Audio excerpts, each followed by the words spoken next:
मैं अभिषेक जी आपसे शुरुआत करूंगी। विपक्ष आपसे सवाल पूछ रहा है तो आप कह रहे हैं कि ये खौफ का माहौल बनाने की कोशिश की जा रही है। ये विपक्ष के कहने से खौफ पैदा हो जाएगा क्या? एक के बाद एक जो घटनाएं आ रही हैं, घर में घुस घुस करके जो हत्याएं की जा रही हैं, क्या इससे खौफ पैदा नहीं होगा बिहार की जनता में? काशी जी, मैं उम्मीद करूंगा कि आप मुझे पर्याप्त समय देंगी अपनी बातों को अलग अलग पहलुओं में रखने।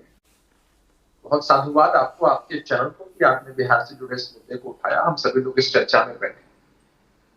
बेशक विपक्ष के साथ साथ आप मीडिया के साथियों को, आम जनमानस से, किसी भी प्रदेश की सरकार से सवाल पूछने का बखूबी अधिकार है। कहीं कोई आपराधिक घटनाएं घटती है, सरकार की, प्रशासन की जवाबदेही होती है।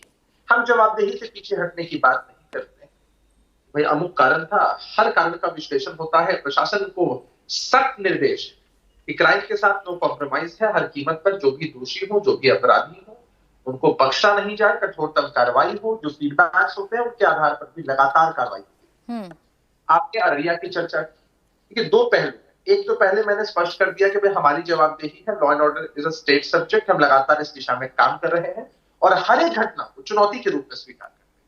और दूसरी तरफ हमारे भारतीय जनता पार्टी के साथ, जो कि बिहार में विपक्ष में है, देश दम भरते हैं सत्ता पक्ष में होने का भी। रविशंकर प्रसाद जी कह रहे हैं कि देश सुरक्षित है, देश की चिंता छोड़ दीजिए। अगर देश की चिंता छोड़ दें तो मणिपुर का मॉडल क्या है? बिहार में आप लोग इसे जंगल राज कहते हैं, कह लीजिए, आपके पास अधिकार है। तो फिर मणिपुर में क्या है? राक्षस राज है, दानव राज है। अरे आंकड़े बताते हैं प्राची। आंकड़ों को आप मुझे रखने का समय दीजिए। अररिया का आप जिक्र कर रही थी। हमारे पत्रकार बंधु, उनकी निर्मम हत्या होती है, बेहद संवेदनशील होता है और हमारी संवेदना है उनके परिवार के साथ। लेकिन मेरे पास आंकड़े हैं प्राची। आप सिर्फ अररिया डिस्ट्रिक्ट की बात करें, पिछले वर्ष जब भारतीय जनता पार्टी के लोग हमारे साथ थे पहली 6 माही में और बाद में हमारे साथ नहीं है, महागठबंधन में है, तब संज्ञेय अपराधों में 17%, हत्या में 42%, डकैती में 7%, रॉबरी में 52%, चोरी में 25%, दंगों में 40%। सुनिएगा, दंगों की बात कर रहा हूं, 40%, अपहरण में 26% और फिरौती के लिए अपहरण में 100% की कमी आई है जब से भारतीय जनता पार्टी के लोगों ने हमारा साथ छोड़ा है या हमने उनका साथ छोड़ा है। दूसरा, अगर हम बात करें समस्तीपुर जिले की, वहां का भी आंकड़ा मेरे साथ, जहां वो जो हमारे दरोगा हैं वो शहीद हो जाते। अभिषेक जी, कल आप ही के एक प्रवक्ता मेरे साथ मेरी चर्चा में कह रहे थे कि अब इस देश को आंकड़े ही खाने पड़ेंगे, आंकड़े ही सुनने पड़ेंगे और आंकड़े ही पीने पड़ेंगे। चर्चा महंगाई को थी, तो ये आंकड़ों का खेल आप प्लीज मत समझाइए। मुझे जो तस्वीर दिख रही है पहले उसकी बात कर लीजिए। सुनिए ना सर, एक सेकेंड। अभिषेक जी, पहले मेरी बात सुन लीजिए। आपके कहने पर मैंने आपको टोका नहीं, लेकिन अब मेरे जो सवाल है उन सवालों का जवाब आप मुझे दीजिए। सरकार का गठन क्या इस वजह के लिए होता है कि जब घटना हो जाए तो वो आकर ये कह दे कि जो दुर्भाग्यपूर्ण है, हम रिस्पॉन्सिबल हैं, हम काम करेंगे? या सरकार की भूमिका यह है कि ऐसी घटनाओं को होने से रोक दिया जाए? एक हफ्ते के भीतर बिहार में ऐसी घटनाएं कि दिन दहाड़े अपराधी कहीं पर भी घुसकर किसी पर भी पिस्टल तान देंगे, कोई डर नहीं है उनके अंदर। दोनों पहलू में प्राची जी। पहले तो हर सरकार की यह प्राथमिकता होती है कि इस तरह की आपराधिक घटनाएं हो, लेकिन पूरे विश्व की बात आप कर लीजिए, सिर्फ हमारे देश की ही नहीं, सिर्फ हमारे प्रदेश की ही। ऐसा नहीं होता है कि अपराध एकदम जड़ से समाप्त हो जाए। कोई उदाहरण हमें देखने को नहीं मिलता। और बाद में सिर्फ हम कोप अप करने वाली चीजें कर सकते हैं प्राची जी, जिन परिवारों के लोग चले जाते हैं उनकी संवेदनाओं को। अभिषेक जी, पूरे विश्व की तस्वीर देखने के लिए तैयार हो जाऊंगी, मैं पूरे देश पर चर्चा कर लूंगी, लेकिन मुझे फिलहाल आज बिहार पर चर्चा करनी है, क्योंकि बिहार की जो तस्वीरें आ रही हैं, या मैंने सिलसिलेवार तरीके से जितने भी जिलों के नाम बताए हैं सर, वो तस्वीरें डराने के लिए काफी हैं। बिहार के रहने वाले लोग, बिहार से आने वाले लोग ये सवाल आपसे पूछेंगे कि हमारा परिवार सुरक्षित है कि नहीं। एकदम ये सामने प्रेस विज्ञप्ति है। अररिया की बात आपने की, 24 घंटे के अंदर 4 अभियुक्त गिरफ्तार होते हैं। आप जिन भी जगहों की बात करें, बेगूसराय की बात कर रही है, पारिवारिक विवाद था, पहले भी परिवार के सदस्यों के बीच इस तरह का खूनी संघर्ष हुआ था, उसके बावजूद पुलिस के द्वारा त्वरित कार्रवाई करते हुए मुख्य अभियुक्तों को गिरफ्तार किया जाता है। मसला ये है ना प्राची जी, अभिषेक जी, गारंटी प्लीज मुझे दे दीजिए। एक सेकंड सर, आपकी सरकार ने कार्रवाई नहीं की, मैंने एक बार भी ऐसा नहीं कहा। मेरा सवाल ये था कि ऐसी घटनाओं को आप रोक क्यों नहीं पा रहे हैं? एक गारंटी मुझे दीजिए। क्या गिरफ्तारी करने से, अपराधियों को जेल में डालने से बिहार में होती घटनाओं को आप रोक पा रहे हैं या रोक देंगे? क्योंकि अररिया का जो मामला है उसमें तो 2 अपराधी जेल के अंदर बैठे हैं, फिर भी पत्रकार की हत्या हो गई।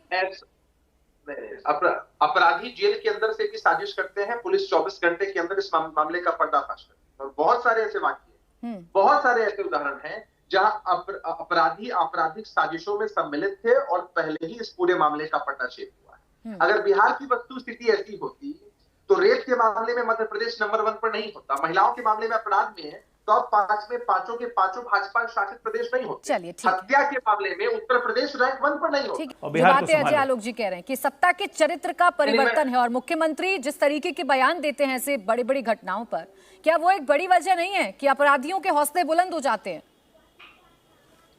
नीतीश कुमार जी की कार्यशैली ने ही बड़े बड़े अपराधियों के मनोबल को तोड़ा है। बड़े बड़े लोग जो अपने आप को माफिया, डॉन और बाहुबली बताते थे, कैसे सलाखों के पीछे रहे, या अजय जी के साथ साथ पूरे देश ने देखा। मैंने तो आपके सामने आंकड़े पेश कर दिए कि सत्ता परिवर्तन से यदि आपराधिक आंकड़े बढ़ते तो फिर स्थिति क्या है। जिन 2 जिलों के विषय में हम बात कर रहे थे, एससीआरबी की डेटा है, कोई मेरे डेटा है। और दूसरा, इतनी संवेदना देखकर अच्छा लगता है। अजय आलोक जी बिहार से आते हैं, बड़े भाई, संवेदना देखकर अच्छा लगता है कि उनके मन के अंदर भी दर्द है। लेकिन ये दर्द तब कहां चला जाता है जब इनके शासित प्रदेशों में जघन्य अपराध घटते, जब मंत्री के बेटे के द्वारा किसानों को रौंद दिया जाता है, जब बेटियों के साथ बलात्कार होता है। अभिषेक जी, वहां पर विपक्ष का काम करने वाले आपके सहयोगी ये सवाल उठाते हैं, या तो कहिए कि आपके विपक्षी ये सवाल, आपके जो साथी विपक्षी दल हैं वो ये सवाल नहीं कर पाते इन लोगों से उन शासित राज्यों में। तो मैं अभी फिर चर्चा कर लेती हूँ, उत्तर प्रदेश पर भी, दिल्ली पर भी, आप चाहें तो मणिपुर का जिक्र आप बार बार कर रहे हैं, मैं मणिपुर पर भी कर लेती हूँ। वहां के विपक्षी आपके जो साथी हैं वो सवाल नहीं कर पाते सरकार से, शायद आप ये कहना चाह रहे हैं।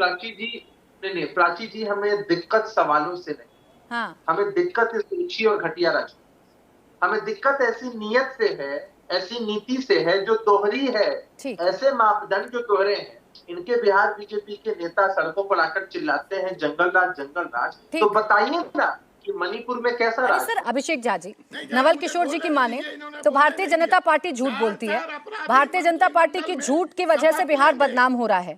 सर आप प्लीज मुझे बताइएगा क्या झूठ बोल रहे हैं? प्रधानमंत्री के झूठ का बिहार में हो रही घटनाओं से क्या रिलेवेंस है? ये कैसे जस्टिफाई कर रहे हैं आप दोनों चीजों को?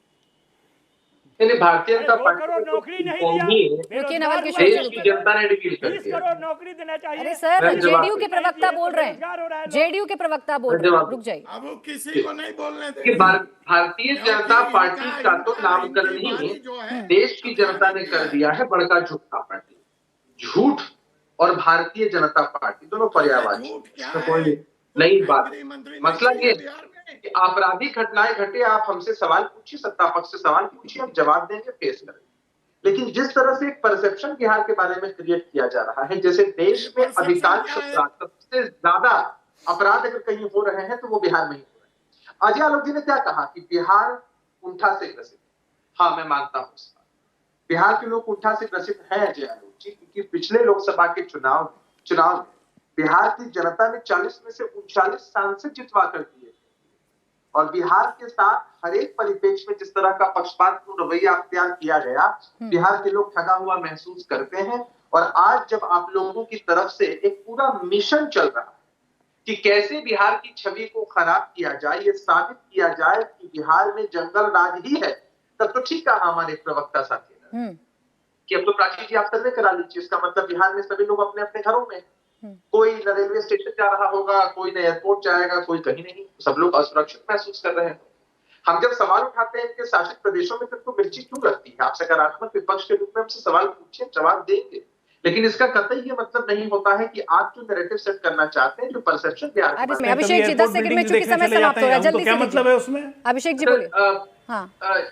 अजय आलोक जी उन्हीं नीतीश कुमार जी पर सवाल उठा रहे हैं ना, जिन नीतीश कुमार जी के चेहरे पर इतने वर्षों तक भारतीय जनता पार्टी शासन में भागीदार रही, उन्हीं नीतीश कुमार जी के चेहरे पर, जिनके बारे में इनके सबसे बड़े नेता नरेंद्र मोदी जी ने कहा, अरे यार 43 सीटों पे बिता के उनको मुख्यमंत्री बनाया भारतीय जनता पार्टी ने, जिनकी पार्टी के खिलाफ आपने इस तरह की साजिश रची। 43 सीटें जीतने के बाद, 43 सीटें जीतने के बाद बीजेपी ने सीएम बनाया, कौन सा चेहरा बचा था? चलिए ठीक है, किसी स्वाभिमानी व्यक्ति के लिए मुख्यमंत्री पद लेता। कुमार पांडे जी और ज्योति जी, बहुत बहुत शुक्रिया आप सभी का हमारे साथ इस चर्चा में जुड़ने के लिए। समय बस यहीं तक था, बहुत बहुत शुक्रिया चर्चा करने के लिए। इंडिया टीवी हर वक्त हर जगह